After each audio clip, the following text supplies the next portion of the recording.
you, John. As John said, my name is Jasmine Rice. I am the founder of Pinnacle Event Planning, and I am super excited to be here today to talk to you about this interesting concept of STROFT. So I think this explains it pretty well. This quote here, strong plus soft equals STROFT. We're just putting the words together.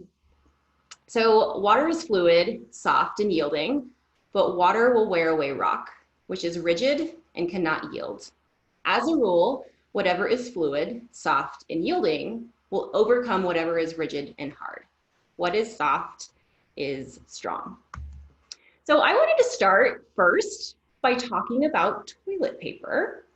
Quilted Northern, they actually advertise their toilet paper as being soft and strong. And in the 80s, they even had a commercial where they used the word STROFT when describing their toilet paper.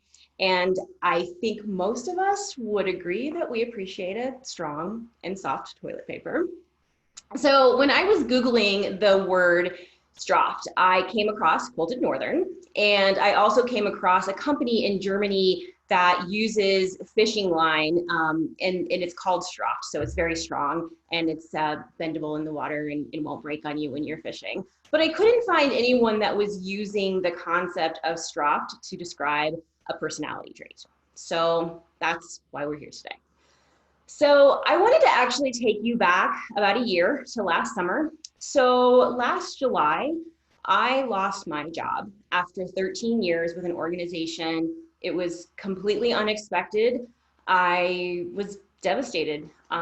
So after I spent about a month just really processing, figuring out how I wanted to move forward, I realized that I was going to take that rejection and I was going to turn it into redirection.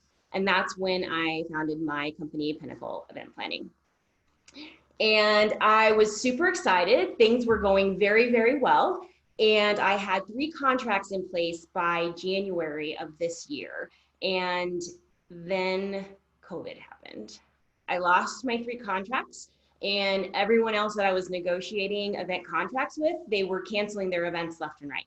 And I was once again left wondering, what is my next step? What am I going to do?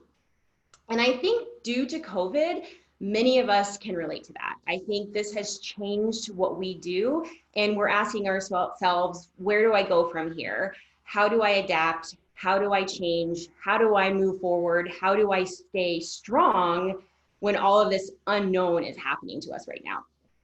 But from experiences, things that I've gone through in the past couple of years, I've realized that if you only focus on staying strong, that it can harden you. But if you only focus on being soft, it can prevent you from wanting to move forward. And that's why I think it's very important to have that combination of strong and soft when you're moving forward. I'm not insinuating in any way that a strong person isn't empathetic or they're a hard person. I think that when you typically hear someone described as being a strong person, sometimes you do consider that person to possibly be a little bit hardened, or they're not quite as emotional. And then on the flip side, when you hear someone called soft or a softie, you think of that person as perhaps being a pushover or a little bit weak. And what I'm referring to when I say STROFT is mental strength and softness, a combination of both. That if you're STROFT, you can fall down and you get back up and you keep moving forward. So Jasmine, I think, yes. Your slides are not advancing. Oh, nope, the next one's next. Oh. It's coming up. Here we go. So I wanted to talk a little bit about going into what I mean when I'm talking about strong and soft. So when I'm talking about strong, I believe that's being resilient. You're believing in yourself. You're pushing yourself forward, but you're also giving yourself the grace to take those breaks, and that you also believe that quitting isn't necessarily failure if you're trying again and you try it again and you try again and you realize at some point it's okay to stop. And I always think of the Kenny Rogers song, you got to know when to hold them, know when to fold them. So you're welcome if that song stuck in your head for the rest of the day. And then soft, compassionate. I believe that we need to have compassion. be considerate, supportive, not holding grudges, being empathetic, and being adaptable. You have probably heard the quote before, or perhaps you've even said it to somebody, that this experience is only going to make you stronger. And personally, I do believe that when you go through struggles in life, that you learn from them, you grow. But rather than just making you stronger, perhaps they're making us STROFTer.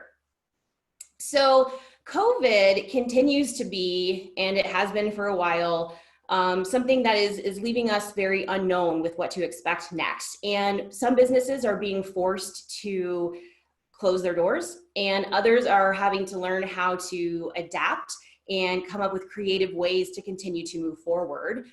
Just like the summit that we're participating in today, a virtual summit, coming up with creative ways to move forward. So looking at a couple of other businesses out there, distilleries, they are adjusting, and they've decided to use high-proof alcohol to manufacture hand sanitizer. You have automakers, they're producing ventilators and other medical equipment. And I also read about this blue jean company in France, and they saw their sales plummeting, and they started to make face masks for people. So these companies were adapting so they could move forward. And I think being adaptable is extremely important, not just in our work, but in our everyday lives. You hear these skills such as being adaptable, integrity, empathy, organization. These are often referred to as our soft skills when we're putting those on a resume. And I struggle with that concept because I honestly believe that these skills, these are our STROFT skills. They are actually very, very strong skills for us.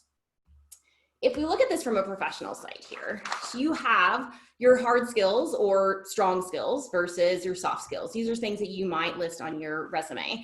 And you have bilingual, you might say that you're great in Adobe, all these different things that you have listed on your hard skills that you really emphasize on your resume.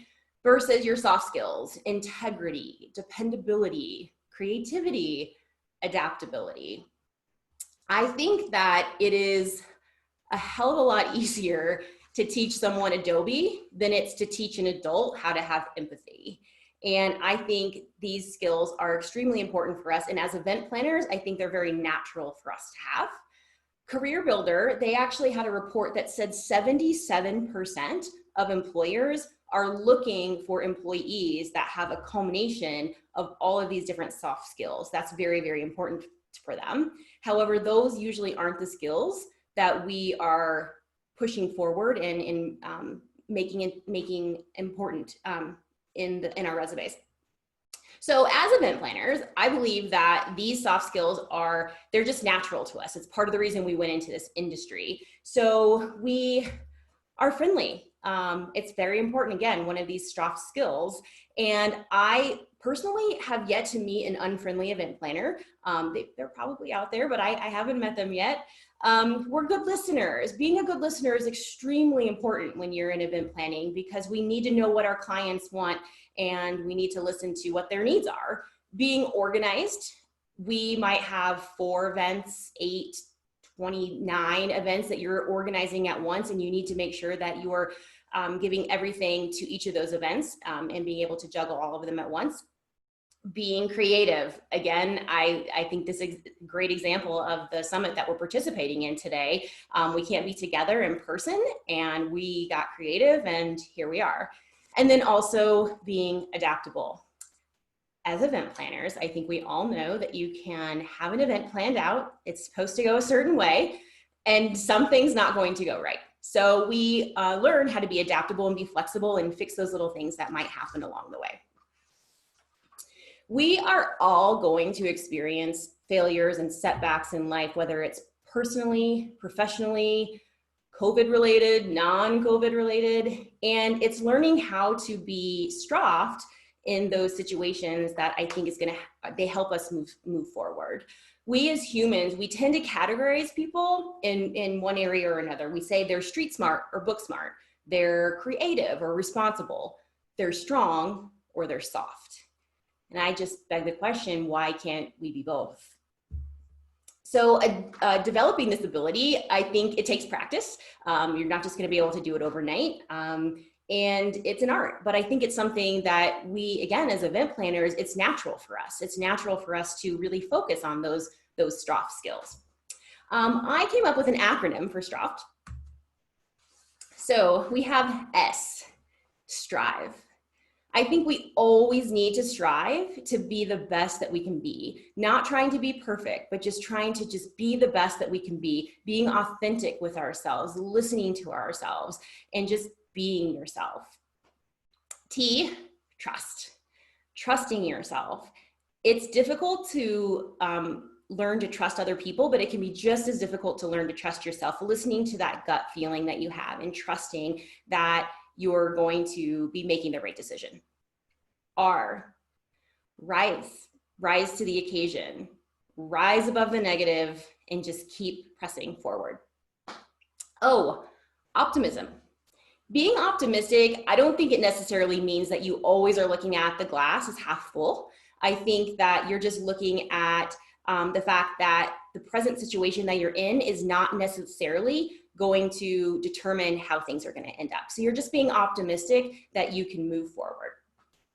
F, flexible. I just talked quite a bit about adaptability and flexibility and just being able to be flexible in our events when things don't go as well as we expect. The same thing happens in life. If you have your life planned out and mapped out, you're going to be disappointed when life goes to the left or to the right. So just being flexible and adaptable and be able to be fluid and move with those unexpected changes. And T, thrive. Some of you might be thriving right now and you're doing great in the midst of the chaos of the world. But even so, I encourage you to continue to challenge yourself, continue to move forward, continue to change and grow, and continue to thrive. So that's my analogy for that. And it might not speak to you, which is okay. Perhaps you like what Quilted Northern said better, just soft and strong, very simple. But either way, I just encourage you to be more like your toilet paper, strong and soft in life, and just being STROFT together. Because if we can do it in our professional lives as event planners, I think it's extremely important that we're able to do it in our personal lives as well. So that is the concept of STROFT. And I did have a couple of bullet points here that perhaps can aid us in starting a conversation, or if there's other questions that came in during the speech, John, let me know. Do we have any questions? Anyone? We have one here. So since, COVID's canceled so much, obviously everything since March, how have companies been adapting? What are some of the things they've been doing to really kind of stay on top of things? Are you opening that up to the group just to discuss? Or? Yeah, it's, for you to answer, start answering, and then hopefully people can unmute yourselves now if you want. We can have a discussion. We have another 15 minutes or so. So if you want to participate, just jump in. Well, why don't you start? Absolutely. I think I listed a couple, with the automakers and the different industries that are just trying to adjust and change. And I personally have also seen things here as well. There have been businesses have actually been thriving in this unknown world. And there was a donut shop in downtown Denver. Well, it was created during this time. So I think just not knowing what to expect, you can't just shut down, but you just have to try to be adaptable and keep moving forward. Knowing if you need to step away from something, it's okay too. You might need to close the doors if you are losing money, but just being adaptable and being willing to try new things. I think that that's something that I definitely have done during this time. I have personally had to adapt because, again, the events are changing. We're going to virtual events right now. There are some events that I've seen popping up here and there in the Denver metro area. But I think that I have expanded on what I'm offering to companies and to organizations. I'm doing market research, I'm doing grant research, I'm writing for them. I also am a life coach as well. And so that part of my business, I'm working on that. I'm developing a course and I'm writing. So I'm just trying to keep myself busy and just trying to just go with the flow. Yeah, I think you make some really, really good points there. And I think throughout the history of business, whenever there's been a downturn or a pandemic or other things, other businesses have adapted and thrived, and new businesses develop. So I think the key thing is you look at this not as something that's negative, but it's an opportunity. And what can you do to change yourself? And as event planners, you said it just a few seconds ago, we need to adapt to virtual. We know virtual is the future. And even if it's hybrid, there's still going to be that virtual component. So get your digital event strategist or virtual certification. Understand lead management, how to rank leads. I mean, understand all the things that are going on so that you're better prepared to help companies move forward. Anyone else have any comments on that? We have a question in the chat. How do you balance maintaining being friendly, open, and approachable with needing to sometimes push back and be inflexible, such as like contract negotiations or having a tough performance review or even a conversation with a team member?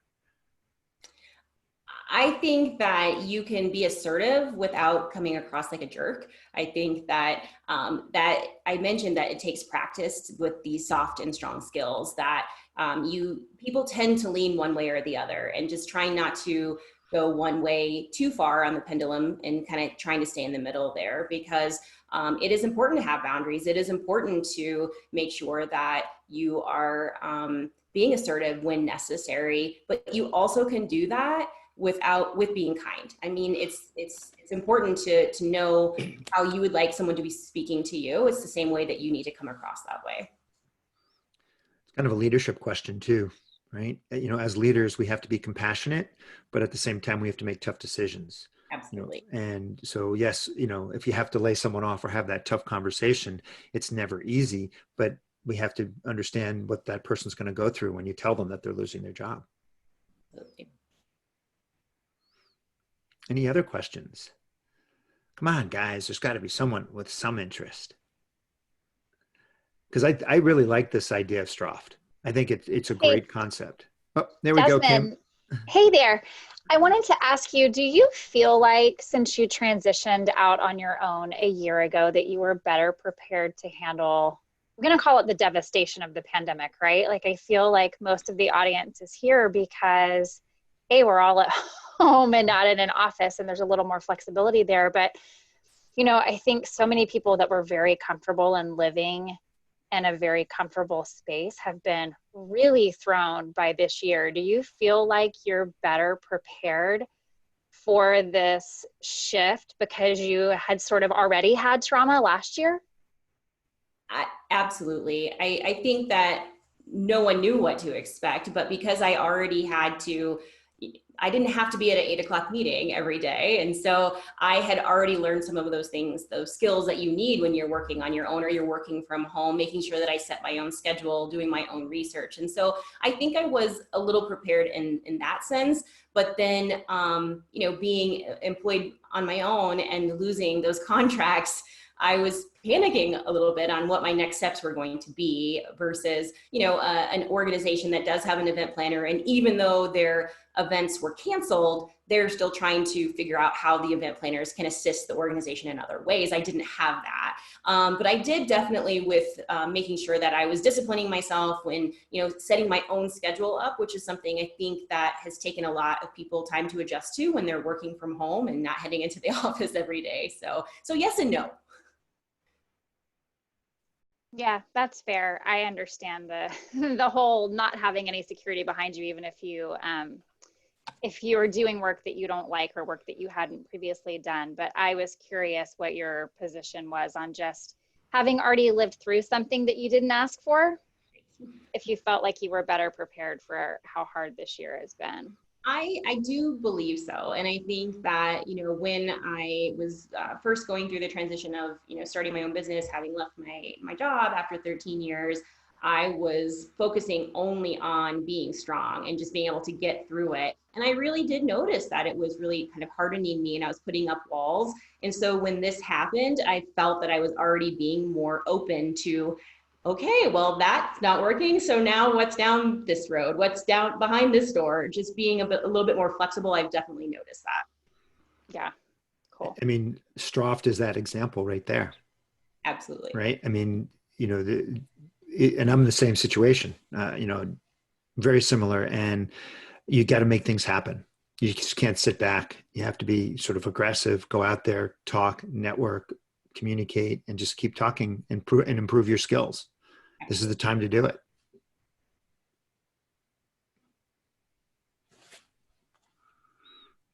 Any other questions? Oh, thank you. Here we go. Are there daily exercises or games to practice to develop SOFT in preparation for using it professionally?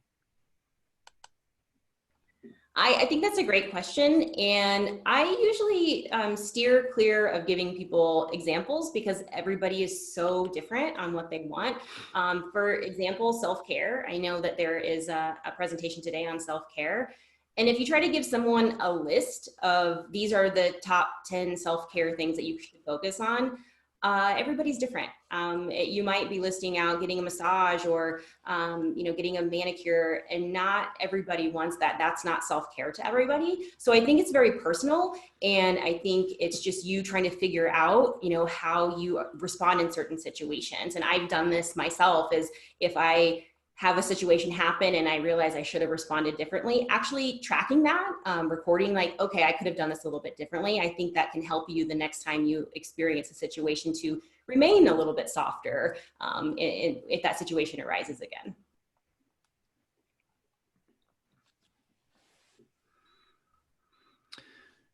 Okay, any other questions? Speak up. We still have about 8 more minutes.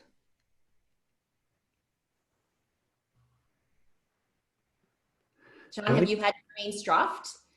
I'm sorry? Have you had to remain STROFT? You said you were going through Yeah. some of the changes, so. Yeah, I mean, absolutely. I mean, just like you, I mean, I started my own business. I had good work coming. Things were pretty good. And then March came and everything shut down. And so since then, I have been taking courses galore. I got a virtual event meeting management certificate. I'm getting my digital event strategist certificate. I'm getting my CVEN certificate so that I'm better prepared when all of this changes and we start to become more active again in the event space, because we will. And events will come back, and they may not come back to what they were in last year for a couple of years, but we are going to see this virtual event growth, huge growth there. We're going to see hybrids eventually because we won't be able to have hundreds of people in one space. We'll only be able to have fewer people together, but more people online. And ultimately that will shift, but virtual and hybrid will be here for a long time. So it's really good to understand that. And that's what I kind of have prepared myself for. And again, working on other things, been working out more. I've been, going for hikes and enjoying the outdoors and spending time with the family, which we don't get to do as much when we're traveling all the time. Great. Hi, this is Tina. Can you hear me? Yes. So I have an example that my team was creative enough to come up with. We are a work at home scenario prior to COVID, and we support mainly corporate events, and we are literally true blue logistics. So we don't have that technical side. We usually lean on a production partner for that, for live events. So we decided to support virtual events in a different way by creating customized gift boxes to support virtual events, whether that's, a cooking show or a happy hour kit or a book, something themed, messaged for the virtual events. So we're reaching out to our production partners and people just saying, hey, if you need support, if you need this type of turnkey service, we're here for you. And it all stemmed from just a creative gift box that we put together for our clients as a thank you for their business and loyalty, and to keep us on the radar for when business turns around. So that's one area that we could do. It's, it's not a money maker, but it's keeping the team busy, and it's at least keeping us relevant. So I've just throw that out there. That's great. That is great. And what's great about that, Tina, is, I mean, if you think about this, we've only been in this pandemic for 6 months, and you started a new business. So you're 6 months into your new business and you're busy, which is great. So imagine a year from now or 2 years from now, how much busier you're going to be, Yep. And I look forward to the day where I'm actually turning down business, right? Right now, that's not the case. And I must tell you, I think it's great to be able to get swag before I go to an event, Right. Right. because then I'm more likely to keep it. Well, and it's also, by that time, it's safe. You can touch it, Right. depending on your comfort level. So. Mm-hmm.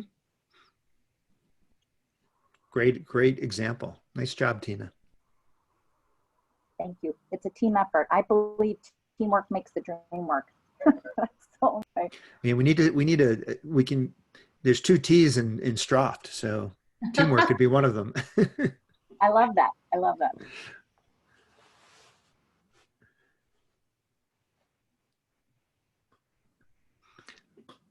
Okay, so anything else? Anyone else have any examples or questions for Jasmine?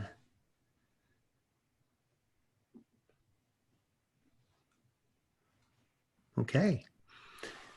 Jasmine, any final thoughts? Do you want to put some contact information or anything like that in chat or on your screen? Yeah, I will definitely put it in the chat. And want to reach out to me for anything. And I think I'll just reiterate the fact that it takes practice. I mean, it definitely takes practice. When you are faced with challenges in life, it's very easy to want to just, put the blinders on, focus on moving forward and being strong, just this, which we do, but just being aware of the fact that there can be some softness in that as well, I think is just extremely important, because none of us want to be hard, cold people, and being strong, again, doesn't necessarily mean that. But I think just trying to focus on having that balance is really key. And I kind of think of when you have a rock, a really strong rock, and you have a feather, and you put them on a scale and they're balancing. That's kind of what I think about when I think of STROFT. It's a balance. And so being strong and being soft, I think both of them are very, very important. Great. Thank you very much. Appreciate it. Just everyone knows, if you end this session, you will go back to Kiko and you'll have the opportunity to join other sessions. You can also go to Central Perk, where the conversation can continue. That is a networking and social group. So there's no agenda, but the speakers usually show up there and you can have more discussions in that session. Thank you all for coming, and enjoy the rest of the day. Thank you.